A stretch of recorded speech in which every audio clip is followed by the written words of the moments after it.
사랑하는 형제자매 여러분, 오늘 여러분의 삶에 하나님의 평안과 은혜가 가득하기를 기도합니다. 잠시 시간을 내어 이 메시지가 더 많은 영혼에게 닿을 수 있도록 도와주시겠어요? 여러분의 구독과 좋아요는 하나님의 말씀을 전파하는 귀한 씨앗이 됩니다. 이 영상을 공유하는 여러분의 손길 위에 주님의 크신 축복이 함께하기를 소망합니다. 우리의 신앙 여정에 관한 깊은 이야기를 나누고 싶습니다. 특히 영적으로 성장하는 과정에서 우리 자신에게 인내심을 갖는 것에 대한 이야기입니다.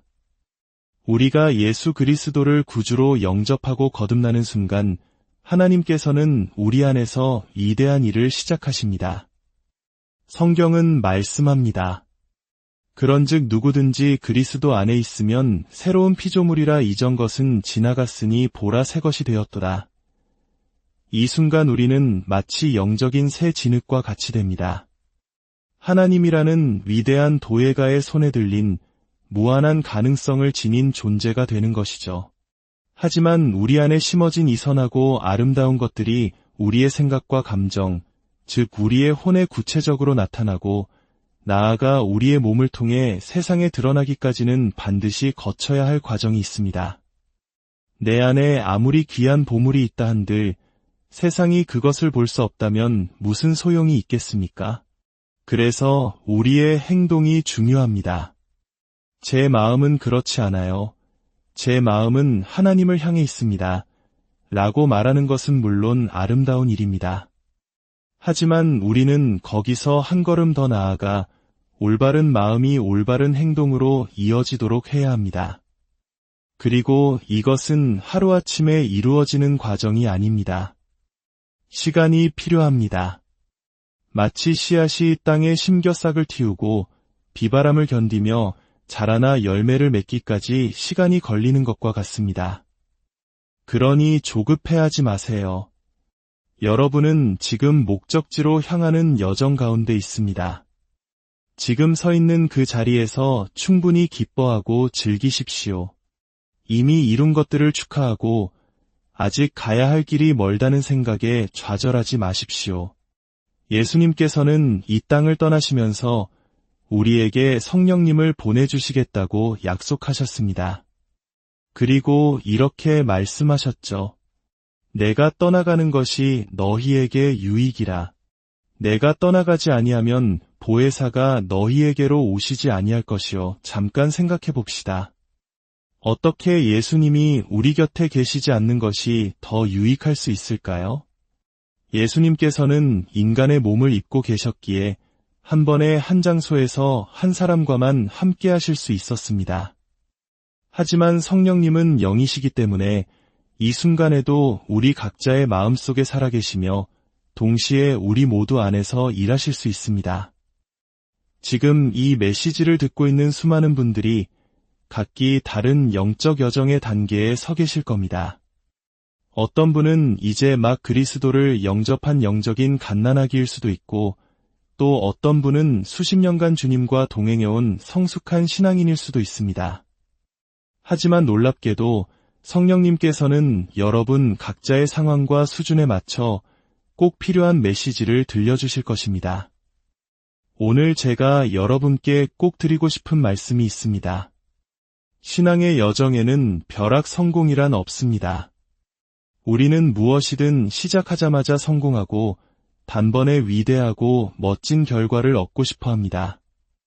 오늘날 우리는 인스턴트 시대에 살고 있습니다.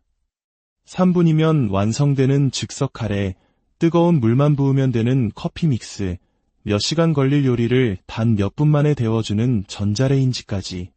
모든 것이 즉각적입니다. 하지만 영적인 성숙함은 전자레인지로 데울 수 없습니다. 들어보세요. 우리에게는 영적인 전자레인지가 없습니다. 우리는 반드시 과정을 통과해야만 목적지에 도달할 수 있습니다. 신명기 7장 22절은 놀라운 사실을 알려줍니다. 내 하나님 여호와께서 이 민족들을 내 앞에서 조금씩 쫓아내시리니. 조금씩이라니요. 저는 개인적으로 조금씩이라는 단어보다는 한 번에 크게라는 말을 더 좋아합니다. 하지만 성경은 분명히 말씀합니다. 우리의 대적을 조금씩 이겨나갈 것이라고 말입니다. 그 이유가 무엇일까요? 신명기 7장 22절 뒷부분은 이렇게 설명합니다. 너는 그들을 급히 멸하지 말라 두렵건대 들짐승이 번성하여 너를 해할까 하노라. 이 말씀을 영적으로 해석해 봅시다. 만약 하나님께서 우리의 모든 문제를 단 한순간에 해결해 주신다면 우리는 어떻게 될까요? 아마 우리는 극도로 교만해질 것입니다. 그리고 교만해지면 오직 하나님께만 속한 영광을 자기 자신이 가로채기 시작합니다. 또한 어떤 문제를 너무 쉽게 해결한 사람은 똑같은 문제로 오랫동안 고통받는 다른 사람을 이해하지 못하고 쉽게 정죄하게 됩니다. 한 부부의 이야기가 있습니다. 남편과 아내는 하나님을 믿기 시작했을 때 담배를 피우고 있었습니다. 남편은 이렇게 기도했습니다. 하나님, 제게서 담배 피우고 싶은 마음을 없애주시기 전까지는 제 힘으로 끊으려고 시도조차 하지 않겠습니다. 놀랍게도 남편은 바로 다음 날부터 담배를 끊었고 다시는 담배 생각이 나지 않았습니다. 하지만 아내는 달랐습니다. 그녀는 끔찍한 고통의 시간을 보냈습니다. 끊었다가 다시 피우고 또 끊었다가 다시 피우기를 반복했습니다. 그녀는 남편이 너무나 부러웠고 자신에게는 이렇게 힘든 과정을 허락하시는지 이해할 수 없었습니다. 시간이 흘러 하나님께서는 그녀에게 깨달음을 주셨습니다. 하나님께서는 그녀가 그 힘든 과정을 겪게 하심으로써 무언가를 끊어내기 위해 발버둥치는 사람들의 마음을 깊이 이해하고 공감하는 사람으로 만들고 계셨던 것입니다.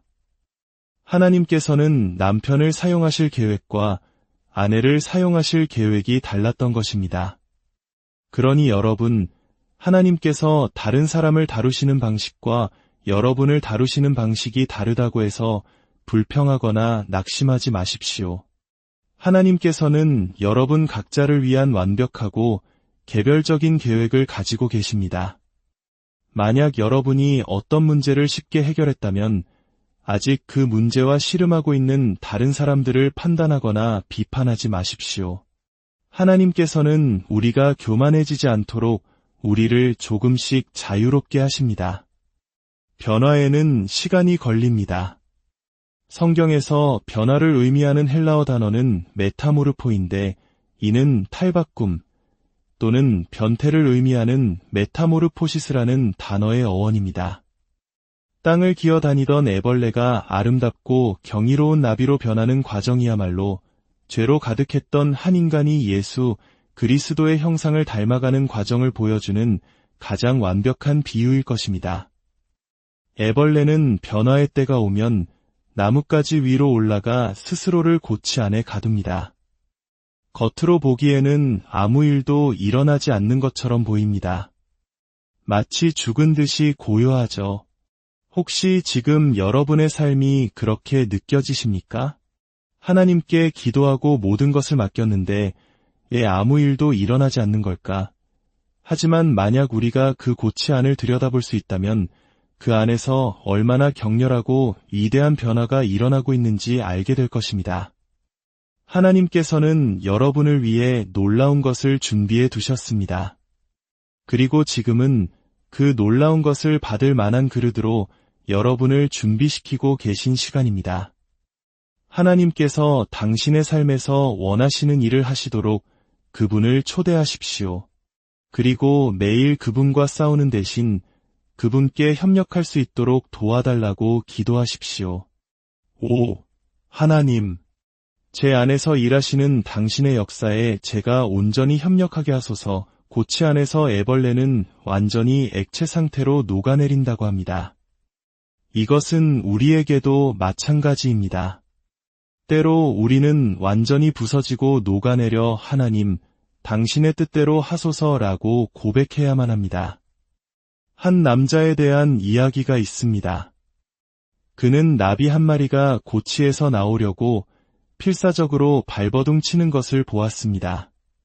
안타까운 마음에 그는 가위로 고치의 일부를 잘라주어 나비가 쉽게 빠져나올 수 있도록 도와주었습니다.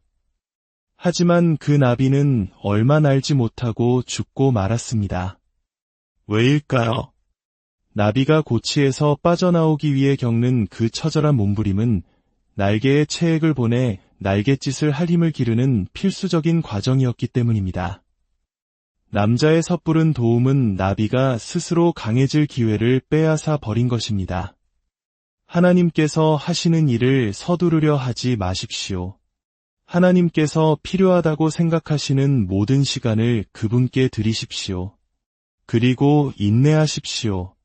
지금 여러분이 있는 그 자리에서 기쁨을 찾으십시오. 아무런 변화의 징조가 보이지 않아 깊이 낙심되는 날에는 눈에 보이지 않을지라도 하나님께서 여러분의 가장 깊은 곳에서 이대한 일을 행하고 계심을 기억하십시오. 빌립보서 1장 6절은 약속합니다. 너희 안에서 착한 일을 시작하신 이가 그리스도 예수의 날까지 이루실 줄을 우리는 확신하노라. 성경에는 위대한 변화에 대한 놀라운 이야기가 있습니다. 바로 돌아온 탕자 이야기입니다. 예수님께서 말씀하셨습니다. 어떤 사람에게 두 아들이 있는데 그 둘째가 아버지에게 말하되 아버지여 재산 중에서 내게 돌아올 분기를 내게 주소서 하는지라. 아직 아버지가 살아계신데 유산을 달라고 요구하는 것은 당시 문화에서는 아버지가 빨리 돌아가셨으면 좋겠습니다. 라고 말하는 것과 같은 끔찍하고 미성숙한 행동이었습니다. 우리는 너무나 자주 아직 가질 준비가 되지 않은 것들을 서둘러 얻으려 합니다. 우리는 언제 준비가 되는 것일까요? 바로 하나님께서 준비되었다고 말씀하실 때입니다. 그때가 되면 하나님께서 가장 정확한 시간에 가장 올바른 문을 열어주실 것입니다. 얼마 되지 않아 둘째 아들은 모든 재산을 모아 먼 나라로 가서 허랑방탕하게 살며 그 재산을 모두 낭비했습니다.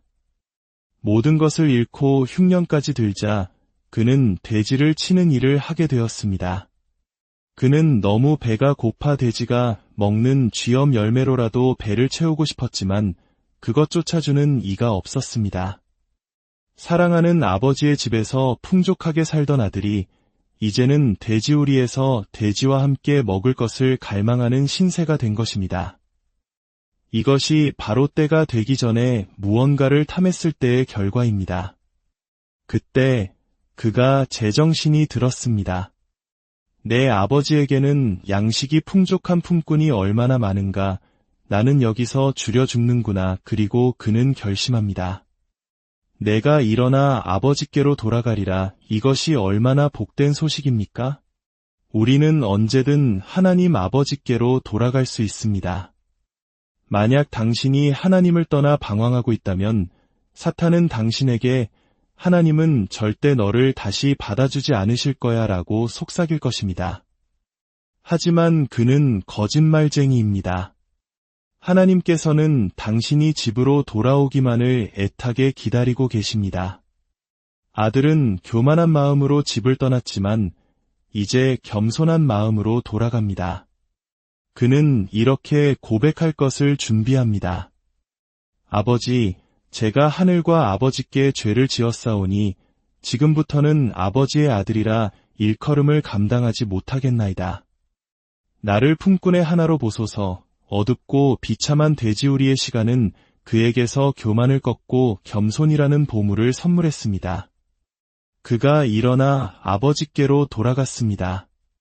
아직 거리가 먼데 아버지가 그를 먼저 보고 측은히 여겨 달려갔습니다. 당시 문화에서 나이든 어른이 달리는 것은 채통에 맞지 않는 행동이었습니다. 하지만 아버지는 남들의 시선을 신경 쓰지 않았습니다. 아들이 돌아온 기쁨이 너무나 컸기 때문입니다. 오늘 당신이 하나님께로 돌아가기로 결심한다면 하나님께서도 이 아버지처럼 당신을 향해 달려오실 것입니다. 당신이 해야 할 일은 그저 올바른 방향으로 한 걸음을 내딛는 것뿐입니다. 아들은 준비한 대로 고백했습니다. 아버지, 제가 하늘과 아버지께 죄를 지었사오니. 그러나 아들의 말이 채 끝나기도 전에 아버지는 종들에게 외칩니다. 제일 좋은 옷을 내어다가 입히고 손에 가락지를 끼우고 발에 신을 신기라.